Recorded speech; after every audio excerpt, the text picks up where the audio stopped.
Reply দাও না আপু। এই যে রিপ্লাই দিয়ে দিচ্ছি আপু, big fan, thank you. Natore থেকে বলছি থ্যাংক ইউ। নাটোর জায়গাটা অনেক সুন্দর, আমি ছোটবেলায় একবার গেছিলাম, আবার যাবো। ওই যে চিনির একটা কল আছে না, সেখানে আর কি যাবো, সেখানে যাওয়ার আমার অনেক ইচ্ছা। আমি আপনাকে অনেক পছন্দ করি। থ্যাংক ইউ আপু, থ্যাংক ইউ। খাগড়াছড়ি আসেন আপু, যাবো আপু, সব জায়গায় যাবো আস্তে আস্তে। আপু আপনাকে অনেক ভালো লাগে। Thank you. কিউট আপু, ভালো লাগে আপু, থ্যাংক ইউ, অনেক অনেক ধন্যবাদ। চিটাগাং থেকে দেখছি আপু। চিনসু, একটা রিপ্লাই দাও। হ্যাঁ আপু, চিনছি। তোমার চেহারা অনেক মিষ্টি। Thank you. আমার চেহারা অনেক মিষ্টি হওয়ার কারণে অনেকের অনেক জায়গা দিয়ে জ্বলে পুড়ে ছারখার হয়ে যায়। I don't care. আপু তুমি নাকি জামাই নিয়ে ভিডিও করতে পারো না? আপু জামাই নিয়ে ভিডিও করতে না পারি তো কি হয়েছে, আমি আমার বয়ফ্রেন্ড নিয়ে ভিডিও করব।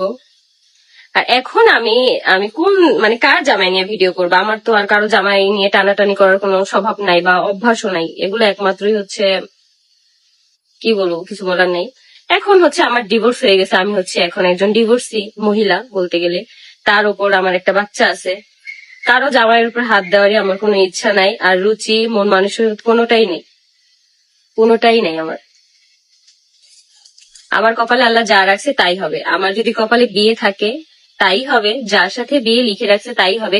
কিন্তু আমি আমার মনে করো আমার জায়গা থেকে কোনোদিনও কোনো অন্যের জামাইয়ের উপর হাত দিতে যাব না, কোনোদিনও না। জেনে শুনে এগুলো আমি কখনোই করতে পারবো না। আপু তোমাকে আমার অনেক ভালো লাগে। থ্যাংক ইউ আপু, থ্যাংক ইউ। আপু একটা কথা। জি আপু বলো, একটা কথা কেন, 10টা কথা বলো। আপু 12টা কমেন্ট করছি, একটাও রিপ্লাই দাও না। এই যে আপু রিপ্লাই দিয়ে দিছি, 13 নম্বর কমেন্টের আমি রিপ্লাই দিয়ে দিছি। মায়াবী চেহারা, থ্যাংক ইউ।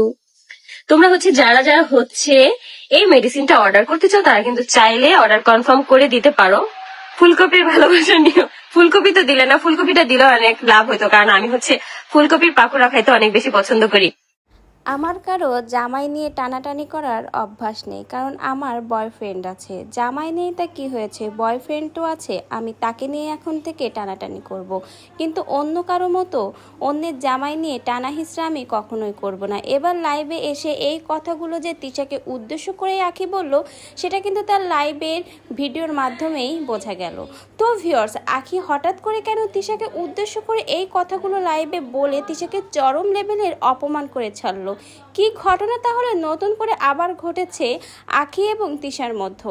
জানতে ভিডিওটা না টেনে শেষ পর্যন্ত আমাদের সঙ্গেই থাকুন। এই মেডিসিনটা নিতে চাও, আমি কিন্তু আজকে একদম নাম্বারটা দিয়ে আসছি। ওই দিন অনেকেই বলছিল যে আপু কন্ট্যাক্ট নাম্বারটা কেন দিলা না, তো আমি কিন্তু আজকে contact number plus page link দুইটাই কিন্তু দিয়ে দিছি, যাতে করে তোমাদের বুঝতে সুবিধা হয়। নওগাঁ থেকে বলছি আপু একটা রিপ্লাই দাও। এই যে আপু রিপ্লাই দিয়ে দিছি। এখন আমি লাইভটা শেষ করে দিব। এখন থেকে আমি কন্টিনিউ লাইভে আসবো। জামাই ছাড়া কি জীবন চলে নাকি? ওই টাইপের জামাই দরকার নাই। আমার কপালে যা আছে সেটা তোমরা দেখতেই পারবা।